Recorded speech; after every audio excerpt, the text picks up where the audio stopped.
Today we're going to be talking about karyotypes. And if you go ahead and look at your notes, the very first thing it says, what is a karyotype? A karyotype is a picture that we can use to examine somebody's chromosomes. And I want you to go ahead and write that down. People who use these are doctors. Doctors can look at a pregnant woman's belly and determine this baby and whether it has any syndromes before it is even born. And we'll go ahead and take a look at these and determine ourselves, based on our patients in a couple of assignments, whether we have patients and whether they have syndromes or not. So go ahead and write down that it's a picture. It's used to examine somebody's chromosomes. On your notes, you have a spot to go ahead and fill in your own karyotype. We have 2 chromosomes at every single spot. And again, in humans, we have 23 spots. And our 23rd spot is determining that sex chromosome, which we'll get to in a second. But I want you to go ahead and fill in, using just lines for your chromosomes. Our chromosomes on this karyotype go from the tallest ones to the smallest ones. So go ahead and fill yours in, the tallest to the smallest. And the smallest one should be your 22nd chromosome. And we'll get to the reason why here in a second. Go ahead and start filling those in using lines. Your second chromosome should not be as tall as your first ones, but it should be pretty close. And you're going to continue doing that all the way throughout yours, just so that you know how one of these is created. So after you create yours, here's a couple of reasons why we have this set numbers 1 through 22. We've already talked about these are autosomes. Autosomes are spots on a chromosome list or on a karyotype that only code for our traits, meaning our red hair or our green eyes, something like that. These are spots numbers 1 through 22. And again, they're autosomes. That is important to remember. And you can label them on your karyotype list if you'd like. But they're autosomes, spots numbers 1 through 22, tallest to smallest. So go ahead and keep filling that in. Our 23rd spot is a sex chromosome. This determines whether we are boy or whether we are girl. And girls, you are XX. You have an X and an X chromosome. Boys have an X and a Y chromosome. If you are on that 23rd spot, on your 23rd spot, I have mine labeled up here in the top. You're going to put a big line and another big line. Those determined 2 X's. Because the X's are the same, you should have identical lines side by side with identical links. For boys, if you are creating a boy on your karyotype, your 23rd chromosome should be an X with a big line and a Y with a small line. The small chromosome here determines our Y.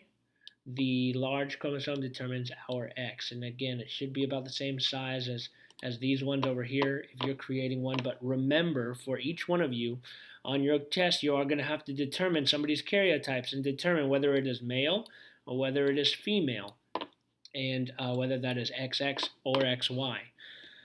So, on your notes, you have a spot for girls to write XX and for boys to write XY.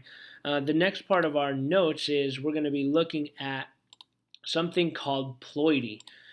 This is very important because ploidy determines how many chromosomes are at each spot on a karyotype, which is this big picture that we have here.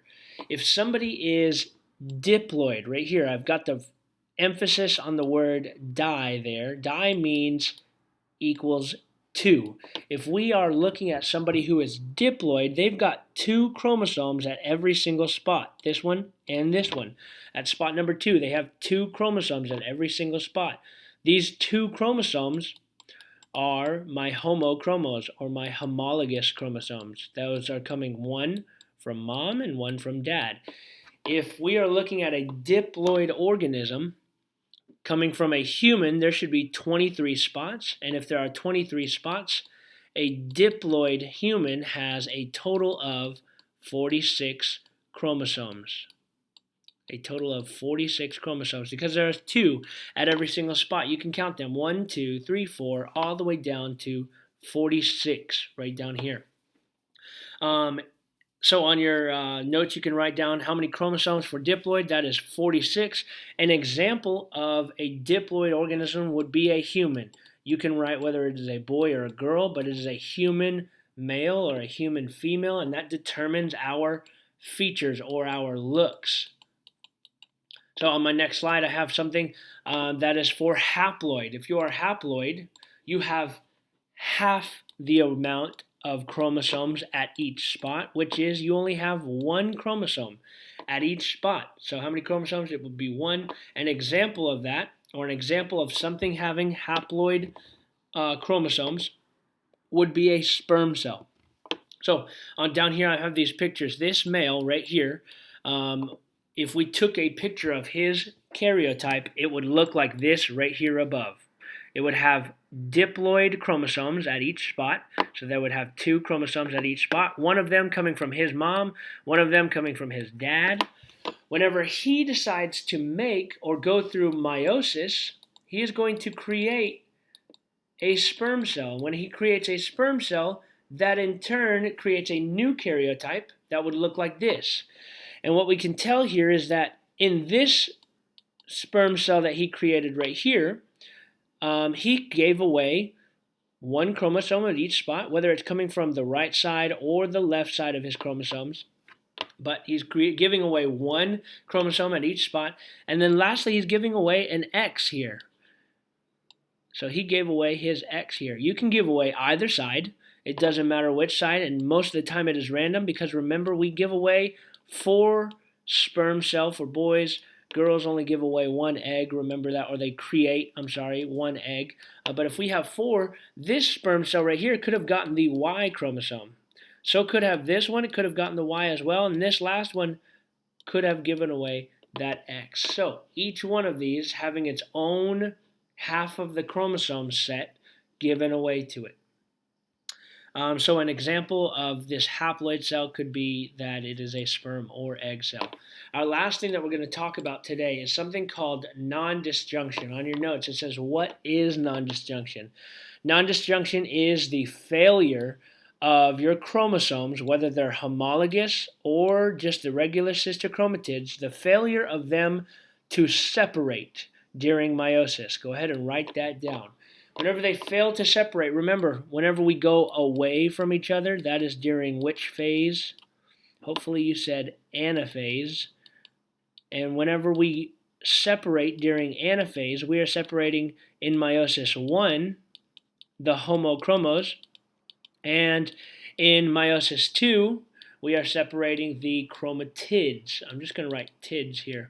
So, non-disjunction. If we have the failure of chromosomes to separate correctly, when we form our 4 cells at the very end of meiosis, they're not going to have the correct number. They will have an abnormal chromosome number in each of those cells. And an abnormal chromosome number means that we have damaged the offspring's DNA, which means they are not going to come out like a normal human being with a diploid number of chromosomes at each spot. And we'll take a look at that here in a second. So there are 2 types of non-disjunction. One of those is called monosomy. The other one is called trisomy. And the first 3 or 4 letters usually give those away. Something with mono means 1. If something has monosomy, then on that person's karyotype, where it should have, here is a karyotype, I'm just going to label the first 4, but where they should have 2 chromosomes at every single spot, at a certain spot, whether it is number 3 or number 4 or number 22, at a certain spot they're going to have only 1. And whenever they only have 1, that is something called monosomy, and that could be some type of syndrome right here. If they had trisomy, that would mean tri meaning like tripod or tricycle. That means it has 3. And if it has 3 at a certain spot, let's say it has 3 on this 4th spot, I'm just going to use it as a dotted line here as best I can. That means that this one has trisomy at spot number 4, and that could be a total different syndrome. So what you should be writing is mono means 1 and tri means 3, and examples of that are on this next slide. two examples for each. I'm sorry, one example for mono, and three examples for trisomy. But one of the most known ones to everybody is something called Down's syndrome. Down syndrome is where somebody has trisomy at spot number 21. So on the 21st spot of their karyotype, you will see that there are 3 small chromosomes at this spot. And if you see that, you know that this person has Down syndrome, which could be multiple different things, but usually they have different facial features or features on their body. They also have a mental impairment, a couple of other things. These last 3 are pretty interesting ones. Turner's syndrome is whenever we have monosomy, and this is one of the only ones that we are really going to talk about, but you can tell that it's on the 23rd spot, which is, as you can hopefully notice, this is our sex chromosome, which determines which gender we are. And if somebody has Turner syndrome, they only have 1 chromosome, which means that on their 23rd spot, where they're supposed to have 2, an X and a Y, or an X and an X, they only have an X, which we will get to in a little bit. Klinefelter syndrome is trisomy at number 23. This is my super female or my super male. We don't know which one they are. They could have 2 X's or 2 Y's. And then lastly, Edwards syndrome, which is trisomy at number 18. So let's go ahead and take a look at this one right here. It says I want you to, one of the ways that we can look at a karyotype is if we have a baby, we can perform amniocentesis. That is the picture that we are taking right here of this karyotype. What genetic disorder do you see here based on what we've looked at before?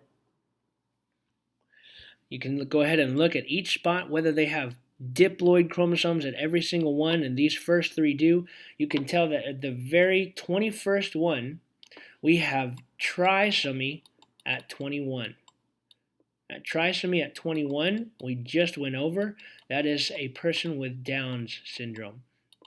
So what you're now going to do is you've seen now a karyotype that is normal with diploid numbers, and you've seen one right here that has trisomy at a certain spot. I want you to go ahead and give me on your notes a Down's syndrome, make a Down's syndrome karyotype, and then I want you to make a Klinefelter's karyotype.